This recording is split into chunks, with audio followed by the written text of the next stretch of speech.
Hi everyone, welcome back to my channel. இன்னைக்கு ரொம்பவே ஒரு இன்ட்ரெஸ்டிங்கான வீடியோ தான் பார்க்க போறீங்க. லைஃப்ல இந்த நாள் எனக்கு ரொம்பவே ஒரு ஸ்பெஷலான நாள் தான் நான் சொல்லணும். அப்படி என்னதான் ஸ்பெஷல்ன்றதை இந்த வீடியோ போக போக உங்களுக்கு நான் சொல்றேன்.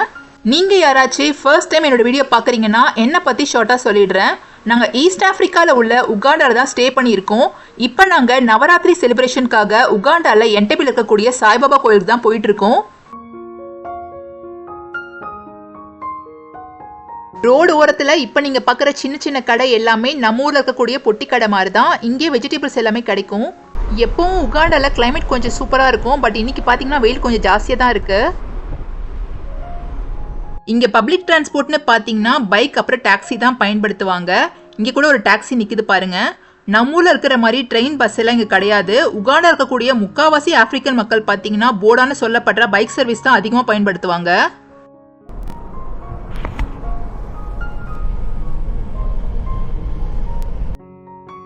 இங்கே கூட ஒரு போர்டா போது பாருங்க. சொன்ன நம்ப மாட்டீங்க, உகாண்டாவோட கேபிட்டல் சிட்டியான கம்பாலால மட்டுமே மொத்தமாக 3,50,000 போர்டாஸ் வந்துட்டு பயன்பாட்டில் இருக்கு. ரோடு ஓரத்துல இந்த மாதிரி வண்டியில் வந்துட்டு பைனாப்பிள், வாட்டர்மெலன் இதெல்லாம் சேல் பண்ணுவாங்க. ப்ரைஸ் பார்த்தீங்கன்னா ரொம்பவே கம்மியாக தான் இருக்கும்.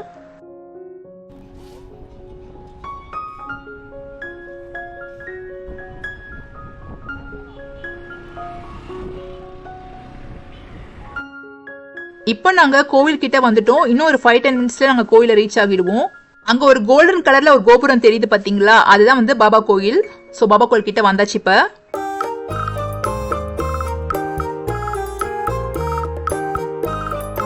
எனக்கு ஃபர்ஸ்ட் டைம் இந்த சாய்பாபா கோயிலுக்கு வரும்போது ரொம்ப ஆச்சரியமா இருந்தது. ஏன்னா ஆப்பிரிக்கால சாய் இருக்கிறத பார்க்கும்போது மனசுக்கு அவ்வளோ சந்தோஷமா இருந்தது. என்கிட்ட நிறைய பேர் இப்போ வரைக்கும் கேட்டுட்டே தான் இருக்கீங்க, ஆப்பிரிக்கால பாபா கோயில் எப்படி இருக்கும் அப்படின்னு. ஸோ உங்க எல்லாருக்காகவும் தான் இந்த வீடியோ. ஸோ இந்த வீடியோல ஈஸ்ட் ஆப்பிரிக்கால உகாண்டா இருக்கக்கூடிய பாபா கோயில் பத்தி தான் பார்க்க போறீங்க. இந்த வீடியோ ரொம்ப இன்ட்ரெஸ்டிங்கா இருக்கும். ஸோ ஸ்கிப் பண்ணாம கடைசி வரைக்கும் பாருங்க. என்னோட சேனலை சப்ஸ்கிரைப் பண்ணலாம், மறக்காம சப்ஸ்கிரைப் பண்ணிக்கோங்க. அப்பதான் ஆப்பிரிக்கா இருக்கக்கூடிய பல இன்ட்ரெஸ்டிங்கான வீடியோஸை நீங்க பார்க்க முடியும். இந்த பாபா கோயிலோட எக்ஸாக்ட் லொகேஷன் என்டபேல தான் இருக்கு. ஸோ இப்போ நாங்க தான் ஃபர்ஸ்ட் வந்திருக்கோம்னு நினைக்கிறேன். யாரும் இன்னும் வரல. டெக்கரேஷன்லாம் பாருங்க, ரொம்ப சூப்பரா பண்ணிருக்காங்க. இப்போ கோயிலுக்குள்ள போய் பாபாவை பார்க்கலாம்.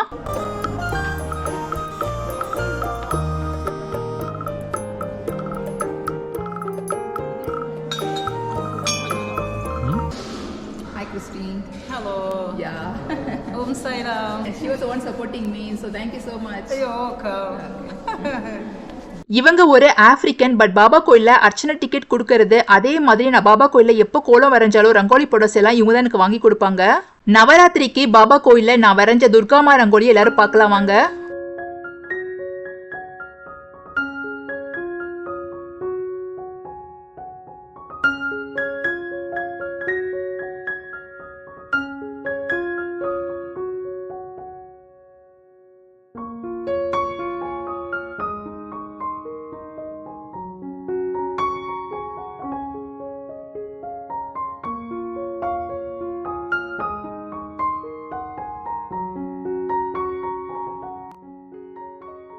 இந்த கோயில்ல ஹோலி ஹிஸ்டரி ஆஃப் ஸ்ரீ சாய் பாபா, அதாவது பாபாவுடைய வாழ்க்கை வரலாறு ஷார்ட்டா கொடுத்துருக்காங்க பாருங்க. அது மட்டும் இல்ல, பாபாவுடைய ரியல் போட்டோஸ் எல்லாமே அவர் வாழ்ந்த காலத்துல உள்ள உண்மையான போட்டோஸ் கூட இங்க இருக்கு பாருங்க. பாபா கட்டை எரிக்க பயன்படுத்தின துணி, பாபா தன்னோட தலப்பா இல்லாம எடுத்த போட்டோ கூட இருக்கு பாருங்க. அது மட்டும் இல்ல, பாபா துவாரகமாயில மக்களுக்கு உதி வழங்குறப்ப எடுத்த போட்டோ கூட இருக்கு. என்னோட சேனல்ல ஷிர்டி சாய்பாபா பத்தின டீடைல் வீடியோ ஆல்ரெடி நான் போஸ்ட் பண்ணிருக்கேன். லிங்க் டிஸ்கிரிப்ஷன்ல கொடுக்குறேன். அதே மாதிரி ஸ்கிரீன்லயும் பின் பண்ணிருக்கேன். மறக்காம செக் பண்ணி பாருங்க.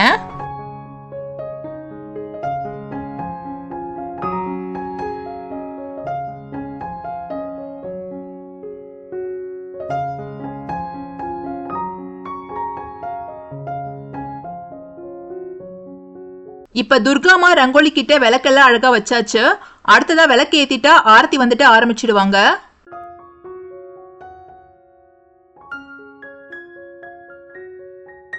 என்னோட ரங்கோலி ரொம்ப அழகா இருக்குன்னு பாராட்டி என் கூட 2 பேர் போட்டோ எடுத்துக்கிட்டாங்க. ரொம்ப சந்தோஷமா இருந்தது, சொல்றதுக்கு வார்த்தையே இல்ல.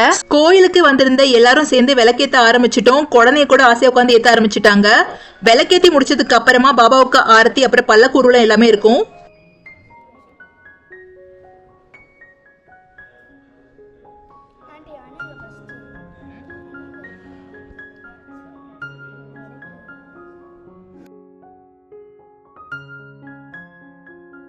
ஸோ ஃபைனலி விளக்கெல்லாம் ஏற்றி முடிச்சாச்சு. பாருங்க இப்போ ரங்கோலி வந்து விளக்கேற்றினதுக்கு அப்புறம் இவ்வளோ அழகா இருக்கு.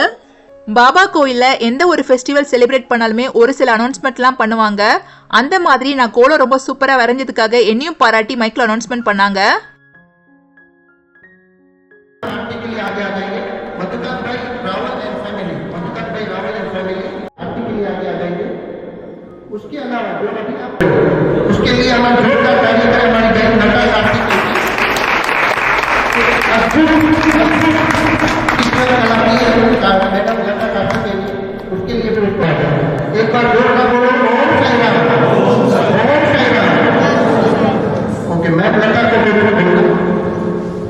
I wish to thank this temple authority and especially Maharaja uncle. He encouraged me a lot and I never expected that I could draw. மைக்ல என் பேரை அனௌன்ஸ் பண்ணும்போது எனக்கு அவ்வளோ சந்தோஷமா இருந்தது, சொல்றதுக்கு வார்த்தையே இல்லை. எனக்கு லைஃப்ல கிடைச்ச ஃபர்ஸ்ட் அப்ரிசியேஷன் இதுதான். நான் லைஃப்ல இந்த அளவுக்கு வந்தது காரணம் என்னோட ஹார்ட் ஒர்க் அண்ட் டெடிகேஷன். அது மட்டும் இல்லை, பாபாவுடைய பிளெஸிங்ஸ் தான் காரணம் நான் சொல்லுவேன். அது மட்டும் இல்லை, சாய் முன்னாடி இந்த அப்ரிசியேஷன் கிடைச்சதுனால சாய் வந்து என்னை பிளஸ் பண்ண மாதிரி நான் ஃபீல் பண்ணேன்.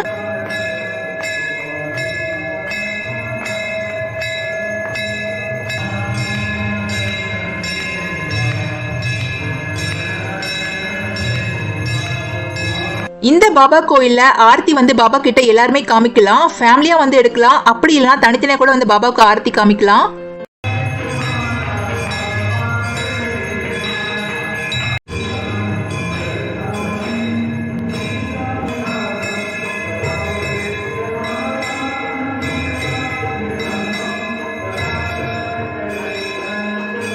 பாபாவுடைய ஆரத்தி முடிஞ்சதுக்கு அப்புறமா பாபாவுடைய பல்லக்கு ஊர்வலம் கோயில்ல நடக்கும்.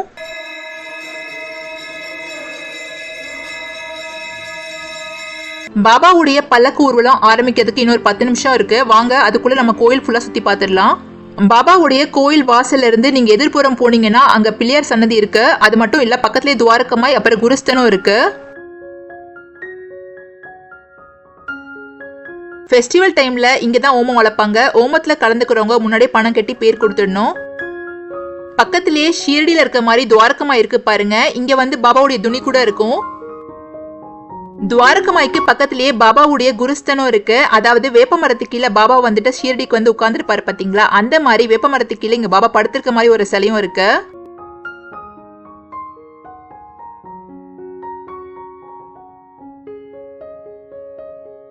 கோயிலுக்கு வரவங்க எல்லாமே கார் பார்க் பண்றதுக்கும் இங்க நிறைய இடம் இருக்கு.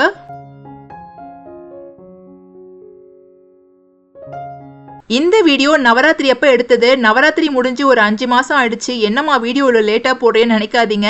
நான் எடிட்டிங்ல சில விஷயம்லாம் கத்துக்கிட்டு இருக்கேன், அதனால லேட் ஆயிடுச்சு. ஸோ தப்பா எடுத்துக்காதீங்க.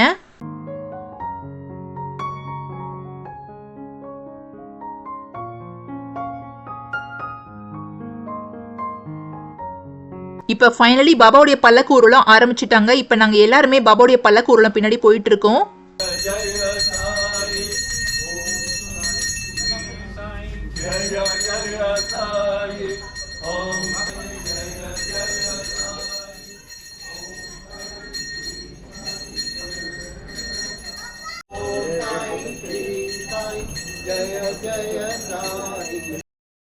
பாபாவுடைய பல்லக்கு ஊர்வலம் கோயில ஒரு 3 வாட்டி சுத்திட்டு அதுக்கப்புறமா கோயில இருக்கக்கூடிய துவாரகமாய் அப்புறம் குருஸ்தன் சொன்ன பாத்தீங்களா, அங்கெல்லாம் போயிட்டு வருவாங்க.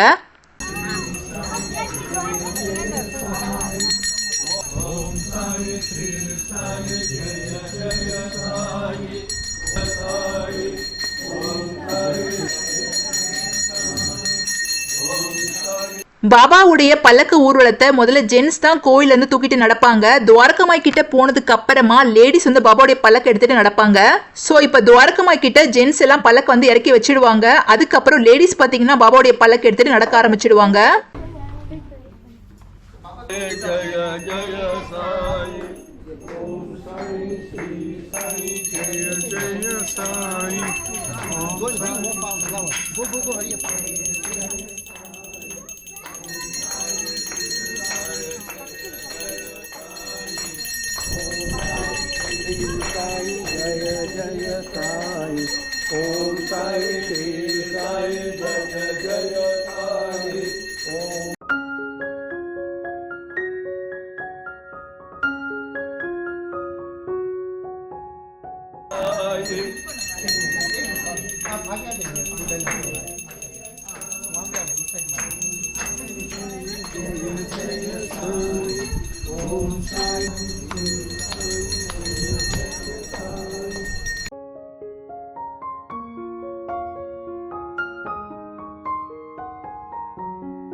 பாபாவுடைய பல்லக்கு ஊர்வலம் முடிஞ்சிடுச்சு. ஸோ இப்போ ஒரு தேங்காய் உடைச்சிட்டு பாபா வந்து கோயிலுக்குள்ள கூட்டிட்டு போயிடலாம்.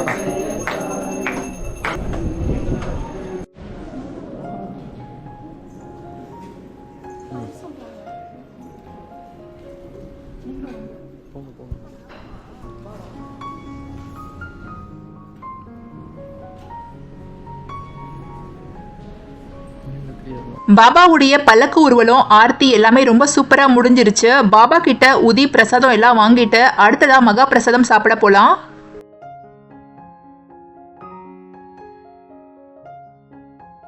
எந்த ஒரு ஸ்பெஷல் அக்கேஷன் ஃபெஸ்டிவல் இருந்தாலுமே பாபா கோயில்ல ரொம்ப சூப்பரான மகா பிரசாதம் லஞ்ச் வந்து சர்வ் பண்ணுவாங்க.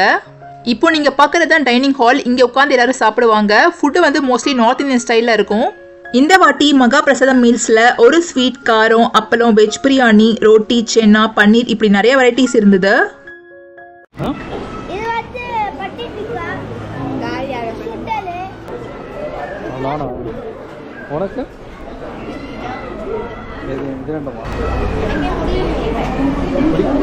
என் பொண்ணுக்கு வந்து ரொம்ப கஷ்டமான விஷயம்னா அது சாப்பிட்றது தான். வீட்லயும் சரி வெளியும் சரி சாப்பிட்றது வந்து ரொம்ப கஷ்டமா இருக்கும் அவளுக்கு. ஸோ இங்க பாத்தீங்கன்னா ஒரு பிளே ஏரியா கூட இருக்கு பாருங்க. குழந்தைங்க விளையாடுறதுக்கு ரொம்ப சூப்பரான கேம்ஸ்லாம் கூட இங்க இருக்கு. கோவிலுக்கு பக்கத்துலேயே ஒரு பிஸியான ஹைவே ரோடு இருக்கு. இந்த வழி தான் நம்ம கோவிலுக்கு வந்தோம். இந்த லொகேஷன் பாருங்க, ஒரு ஹில் ஸ்டேஷன் மாதிரி இருக்கு. இந்த கொடியெல்லாம் பறக்குது இல்ல, இங்கதான் வந்து கோவிலோட என்ட்ரன்ஸ் இருக்கு.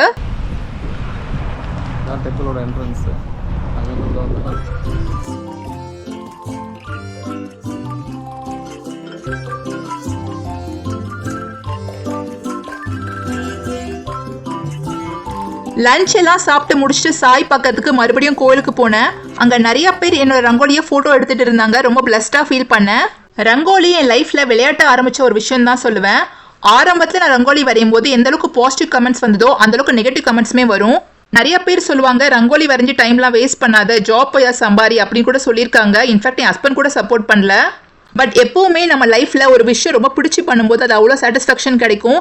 அந்த மாதிரி தான் ரங்கோலி வரையும் போது எனக்கு அவ்வளோ சாட்டிஸ்ஃபேக்ஷன் கிடைக்குது. இப்போ நான் இதை எதுக்கு சொல்றேன்னா, உங்க லைஃப்ல உங்களுக்கு பிடிச்ச விஷயம் எதுவா இருந்தாலும் சரி, அதை யார் தடுத்தாலும் அதை பொருள்படுத்தாம ஹார்ட் ஒர்க் அண்ட் 100% டெடிகேஷனோட அந்த விஷயத்தை நீங்க பண்ணீங்கன்னா அதுக்கான பலன் நிச்சயம் ஒரு நாள் உங்களுக்கு கிடைக்கும். பாபா கோயில்ல Deepavali celebration, Gujarati new year எப்படி செலிப்ரேட் பண்ணோன்றத இந்த வீடியோ கூடவே ஆட் பண்ணிட்டு இப்போ அதையும் பார்த்துடலாம் வாங்க. தீபாவளி ஸ்பெஷலா பாபா கோயில்ல நான் லக்ஷ்மி அம்மன் ரங்கோலி வந்து வரைஞ்சிருந்தேன். இப்போ என்னோட லக்ஷ்மி அம்மன் ரங்கோலி எப்படி இருக்குன்னு பார்த்துடலாம் வாங்க.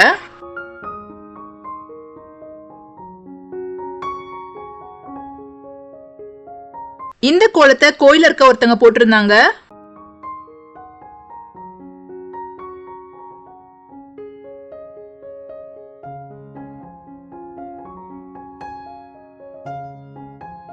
ரெண்டு அம்மன் ரங்கோலியில உங்க எல்லாருக்கும் எந்த ரங்கோலி ரொம்ப பிடிச்சதுன்றத மறக்காம கமெண்ட்ஸ்ல எனக்கு ஷேர் பண்ணுங்க.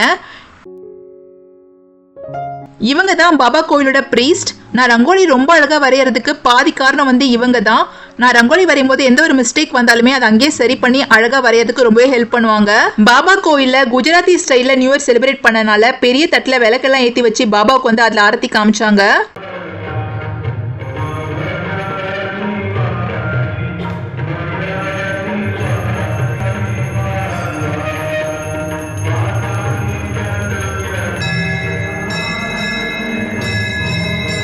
உகாண்டால இருக்கக்கூடிய இந்தியன்ஸ்ல மெஜாரிட்டியா இருக்கிறது குஜராத்தி மக்கள் தான். அதனால உகாண்டால இருக்கக்கூடிய எல்லா இந்து கோயிலுமே குஜராத்தி நியூ இயர் ரொம்ப கிராண்டா செலிப்ரேட் பண்றாங்க. கடவுளுக்கு எல்லா வகையான ஸ்வீட்ஸ் எல்லாம் படைச்சு புது ட்ரெஸ் போட்டு அவங்க ஃப்ரெண்ட்ஸ் வீட்டுக்கு போய் கிஃப்ட்லாம் கொடுத்து குஜராத்தி மக்கள் அவங்க நியூ இயரை ரொம்ப கிராண்டா செலிப்ரேட் பண்றாங்க. ஸோ நியூ இயர் ஸ்பெஷலா பாபாவுக்கு எவ்வளோ ஸ்வீட்ஸ் வந்து வச்சிருக்காங்கன்னு பாருங்க. கடவுளுக்கு இப்படி பல விதமான உணவு வச்சு கொண்டாடுறதுனால இதை அன்னக்கூட்டுன்னு சொல்றாங்க. அன்னக்கூட்டுக்கு அர்த்தம் மவுண்டைன் ஆஃப் ஃபுட். எனக்கு குஜராத்தி நியூ இயர் பற்றி அவ்வளோவா தெரியாது. இங்கே இருக்கக்கூடிய குஜராத்தி ஃப்ரெண்டு ஒருத்தங்க சில விஷயங்கள்லாம் சொன்னாங்க. ஸோ உங்ககிட்ட அதை ஷேர் பண்ணேன்.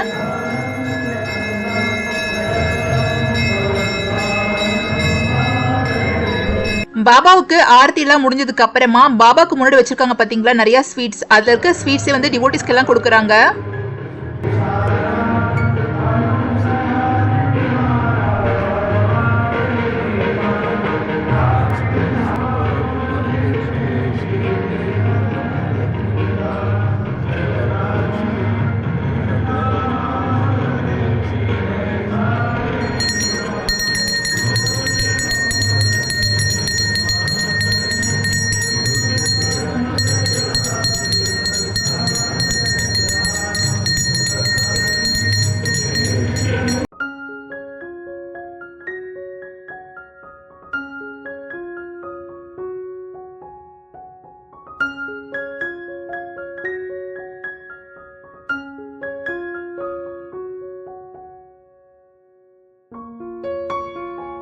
இப்ப கடைசியா பாபாவோட அலங்காரத்தோட ஸ்பெஷல் என்னன்றதை நான் சொல்றேன். நான் கோயில்ல கோலம் போடுறதுனால எப்பவுமே ஒரு நாள் முன்னாடியே கோயிலுக்கு வந்துடுவேன். அப்ப ஆப்பிரிக்கன் மக்கள் தான் பாபாவுக்கு பூக்கள்லாம் கட்டிட்டு உட்கார்ந்துருப்பாங்க.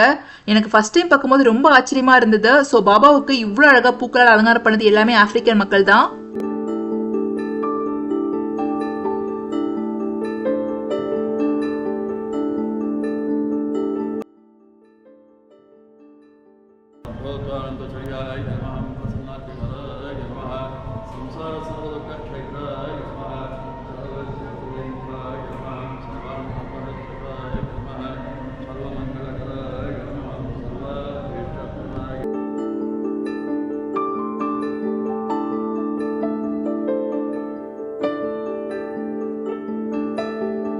பாபாவை ஒரு கடவுளையும் தாண்டி ஒரு அப்பா ஸ்தானத்தை தான் நான் பாக்குறேன். சாய் பக்கத்துல நிக்கும் போது அவ்வளவு சந்தோஷமா இருந்தது. சென்னையில இருக்கும்போது கூட இப்படி ஒரு சான்ஸ் எனக்கு கிடைக்கல, பட் ஆப்பிரிக்கால கிடைச்சிருக்கு. ரொம்பவே ஹாப்பியா இருந்தது.